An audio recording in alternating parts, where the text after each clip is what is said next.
Vous écoutez le balado des Bibliothèques de Laval, une histoire au bout du fil. Nous vous invitons à découvrir des anecdotes, des histoires touchantes et poèmes d'espoir par vos auteurs préférés. Plongez maintenant dans l'univers de Nicole Bordelot. Dans Le pouvoir des mots, l'autrice propose de laisser notre histoire derrière nous et de transformer nos paroles pour reprendre le pouvoir sur notre vie. Ici Nicole Bordelot, je suis autrice, conférencière, enseignante de yoga et méditation et vous écoutez des extraits de mon livre « L'art de se réinventer ».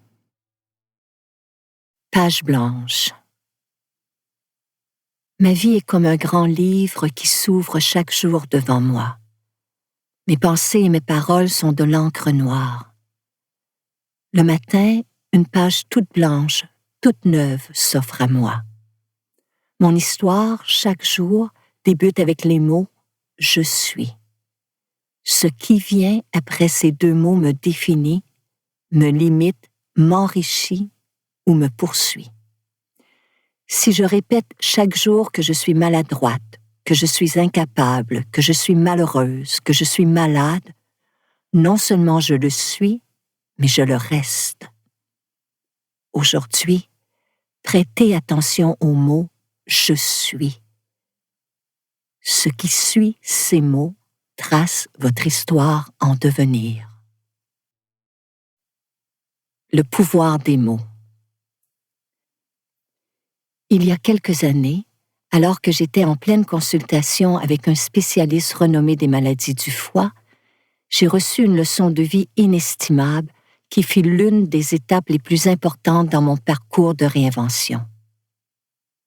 Afin d'évaluer mon état de santé, l'hépatologue m'a posé des questions sur les différents symptômes causés par l'hépatite C. Il m'a demandé si je dormais bien la nuit et je lui ai répondu que mon hépatite fragilisait mon sommeil. Lorsqu'il m'a questionné sur mon appétit, je lui ai répondu que mon hépatite affectait la digestion des aliments. Ce jour-là, en répondant à ces questions, je me suis soudainement écoutée parler. À maintes reprises, je me suis entendue répéter « mon hépatite ». Avec mes propres mots, je m'identifiais à cette infection. Je m'appropriais ce virus mortel en affirmant tout haut à ce médecin que cette maladie était mienne. Lorsque je m'en suis rendu compte, j'ai frissonné de la tête aux pieds. Il était grand temps de changer ma vision de la maladie. À partir de ce moment-là, chaque fois que j'ai eu à parler de la maladie, j'ai dit simplement « l'hépatite ». Et peu à peu, je me suis détachée d'elle et elle s'est détachée de moi. Quand on commence à prêter attention à ce qu'on dit et qu'on choisit ses mots en toute conscience, c'est le début d'une véritable transformation. Puisque tout ce qui existe dans l'univers est fait d'énergie, notre corps est fait de cette énergie, tout comme nos pensées, nos actions et nos paroles. Les mots sont de l'énergie en mouvement et de l'information qui fait vibrer notre organisme. Nos paroles sont des forces créatrices qui produisent une résonance dans notre corps. Et, trop souvent, sans même nous en rendre compte, nous nous identifions à certaines conditions en les désignant comme étant nôtres. Mon gros ventre, mes migraines, mon mal de dos. Nous ne pouvons nier nos douleurs, nos difficultés et nos expériences malheureuses, mais nous pouvons mettre une saine distance entre nous et ces circonstances provisoires et transitoires.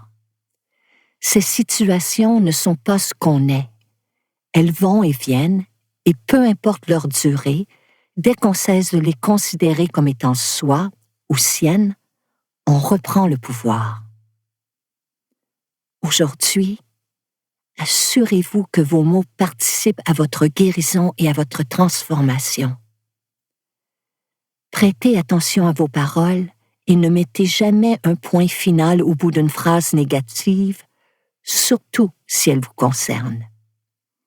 Peu importe ce que vous vivez en ce moment, gardez la porte ouverte au changement.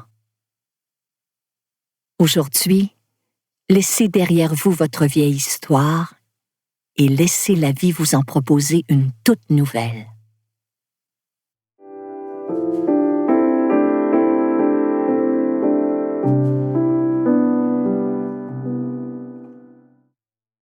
Dans l'art de se réinventer, l'autrice nous révèle sa liste de choses à faire pour être plus tranquille et accepter les petits pépins et surprises de la vie. Ici Nicole Bordelot, je suis autrice, conférencière, enseignante de yoga et méditation, et vous écoutez des extraits de mon livre « L'art de se réinventer ». Liste de choses à faire. De nos jours, il semble que nous aimions faire des listes. En voici une qui, par sa nature, favorise une plus grande tranquillité d'esprit. Liste de choses à faire aujourd'hui. 1. Laisser aller ce que je ne peux contrôler. 2. Être dans le moment présent. 3. Respirer lentement. 4. Voyager légèrement. N'accumuler ni regrets ni ressentiments.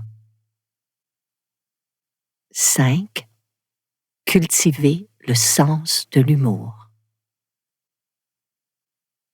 L'équation qui change tout.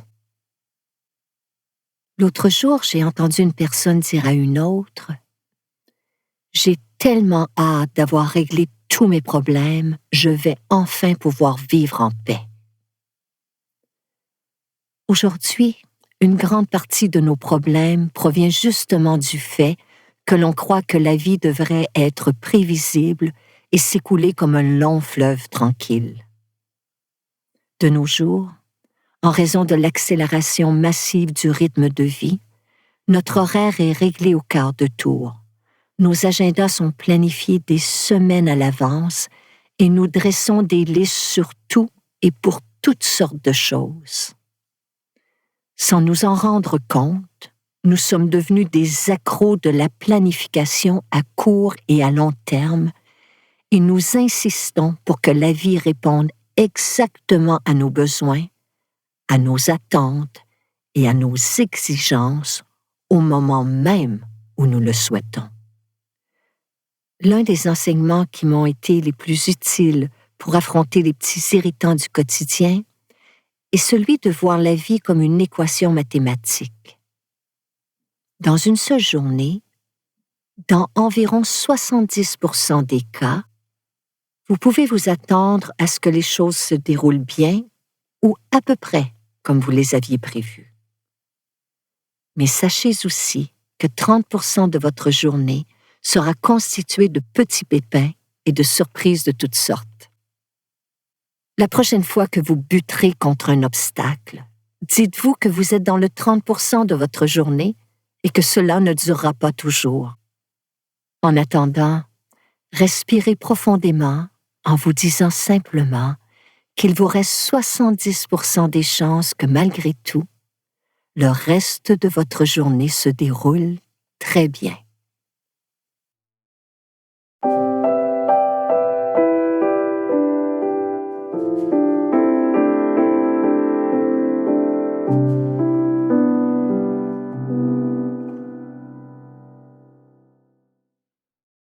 Ce balado est réalisé par les bibliothèques de Laval. Merci d'avoir passé ce moment avec nous.